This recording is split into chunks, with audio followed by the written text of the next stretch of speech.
सारी ने एक छोटी बात सुनो बे। एक बुढ़िया थी और उसका आदमी तो मर रहा था और बालक बच्चे भी ना थे। हाँ तो बेचारी एक दिन रात में सोन लग गई और सोती सोती ना सपना आ गया। हक जानो चोर बढ़ गए और तेरा मतलब सामान लूटन लग रहे हैं। जानो वो अलमारी का ताला तोड़ लिया और वह बोल रहा था उसका तलवार टेक दी गर्दन पर। हाँ तो जिसे उसने सपना में देखे ना तेरे गर्दन पर तलवार टेक दी तो वह सपने में चल्ला उठी तो उसकी नींद खुल गई। तो वह एकदम डर कर उठी ना उन्होंने सोचा यो तो सपना था और यह बात सच्ची भी हो सके है। सच भी हो सकता तू तू क्या ले रही हार्ड है तेरा दौरा तो कुछ भी नहीं। हाँ तो फिर उसके मन में वो बह बैठ गया।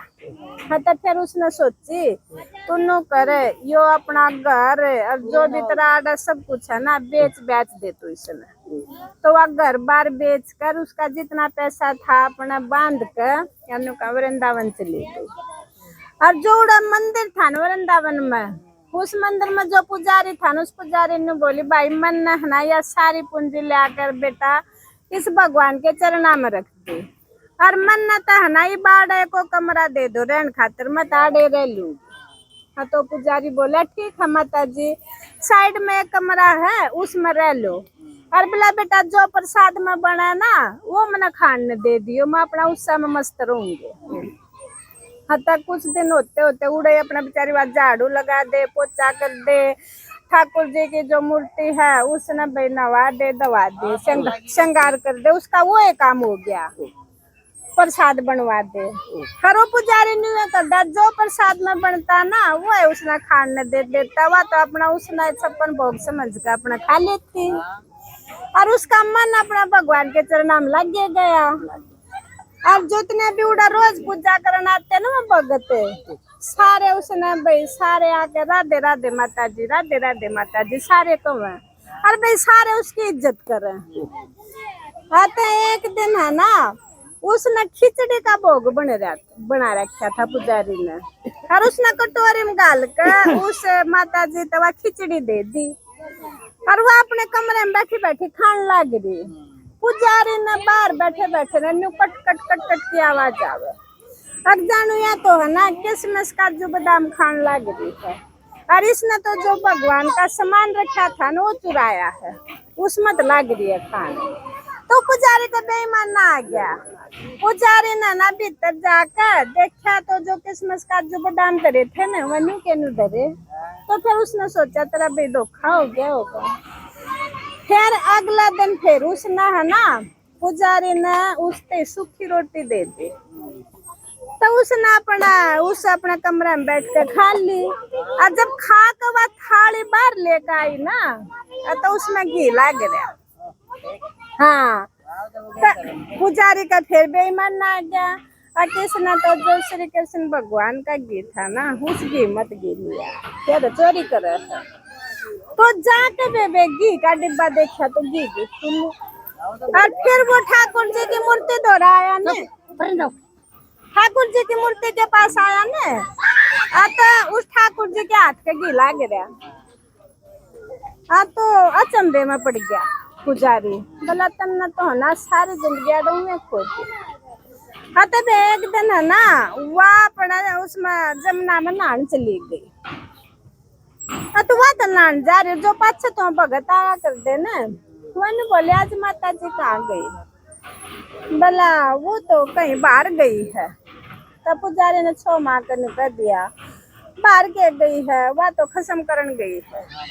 हाँ तब वो जो भगत थे ना वो भी अचंभे में पड़ गए बोला वो तो आड़ा भगवान श्री कृष्ण और वो इसे काम करे जब इसे काम करने थे तो आड़ा मंदिर में कहीं दाग लगाना जरूरी था बोला अपना घर आए कर लेती है काम में। तब वहाँ की कुछ देर पाछे आगे तो वो भगत थे जो वो कोई भी ना बोला उसने और पहला वो इतनी इज्जत करा कर दे फिर वह बोली हाँ बेटा क्या बात हुई मैं तो सबको राधे राधे बोल रही हूँ तुम मेरे को कुछ जवाब ही नहीं दे रहे क्या बात है। तो बोले जवाब क्या दें, आपको तो शर्म है ही नहीं, हमारे ठाकुर जी को आके और बदनाम कर दिया आपने। बोला क्या बात हुई बेटा? बोला जब आपने खसम बनाने हैं तो अपने जगह क्यों नहीं बनाई, यहाँ क्यों आई? वेन्यू का और बुढ़िया तो सदमे में रहेगी।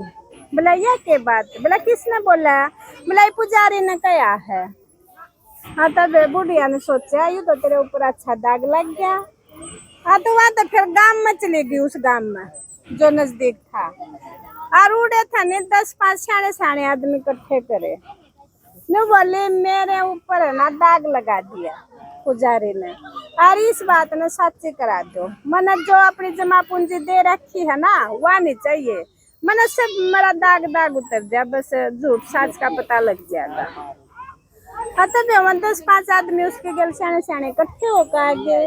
हाँ वो पुजारी बुलाया, बोला भाई बता के क्या है तूने? पुजारी बोला मैंने क्या झूठी कही है, मैंने सच्ची कही है। इसने तो बोला खसम बना लिया। बोला कौन बना लिया? बोला मैं तो इतने दिन तक पूजा करने लग रहा, मेरा तो कोई असर नहीं है, ठाकुर जी तो इसने अपना खसम बना लिया। हाँ अपना खसम बना लिया यो तो। हाँ तो बुढ़िया तो है ना सुन कर दंग रहेगी। आता वह भी बोले फिर गाँव वाले, बोला फिर यह तो कोई बुरी बात नहीं। हाँ तो बुढ़िया बोली अब वैसे तो इस बात में मैं खुश थी, लेकिन बोलने का भी ढंग होता है कि भाई ये तो भगवान कृष्ण की भगत नहीं होगी। हाँ हाँ तो फिर पुजारी तो गुस्से में था। तो गाँव वाले बोले भाई ये है भगवान की भगत नहीं, हरीश ना है ना हम अपने पास रखेंगे, ये हमारे पास खाना खावेगी तब नहीं रहेगी। बुढ़िया ने तो मुश्किल होगी। अब जिसने भगवान के हाथा का प्रसाद चख लिया तो उसने इस समाज के खाने में के स्वाद आवे, उसने को नहीं आवे। तब उस दिन में आधे आदमी जो उसके गेल जा रहे थे, आधे तो मंदिर में रख गया, आधे गाँव में आ गए, और सारे सांझ ने पढ़कर सो गए। बुढ़ी ने तो नींद ना आवे, वह तो सारी रात में विचार कर रही भगवान जब तूने मेरे ऊपर इतना कलंक लगा दिया तो इसने सच्ची भी कर देगी। हाँ और मन है ना आपके हाथा का भोजन खा लिया तो मन और किसी के में स्वाद भी नहीं आवेगा। तो वे रात के 12-1 बजे हुआ तो उठी, और उठी तो उस ठाकुर जी की मूर्ति के आगे आकर रोन लग गई, आंसू पटर पटर। हे भगवान मन है ना और के हाथा का प्रसाद नहीं चाहिए, मन आपके हाथ का प्रसाद चाहिए, मन अपने मंदिर मत जान मत दे, मन अपने पास रख, मन आपसे प्रेम है।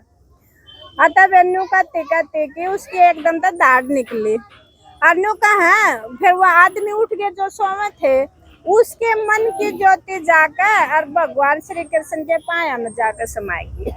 हाँ और उसका अपना शरीर उड़े पूरा हो गया। अतनु कहा जब सब न भाई उसका शरीर का है ना दाह संस्कार करके और उसके जो अस्थि थे ना उड़े प्रवाहित कर दी। तनु कहा उस मंदिर में है ना जब तक पहला ठाकुर जी की मूर्ति होगी, फिर जमुना की तरफ मुंह करके उस बुढ़िया माँ की भी मूर्ति, बुढ़िया माँ की भी आरती हो गई। तनु कहा बदनाम हो ना अतः इससे हो अगर जिसमें भाई मामना इज्जत मिले। हाँ अतः इज्जत के गला बदनाम हुआ, बाकी छोटे मोटे काम के बदनामी में कोई फायदा नहीं, उसका भगवान में ध्यान था।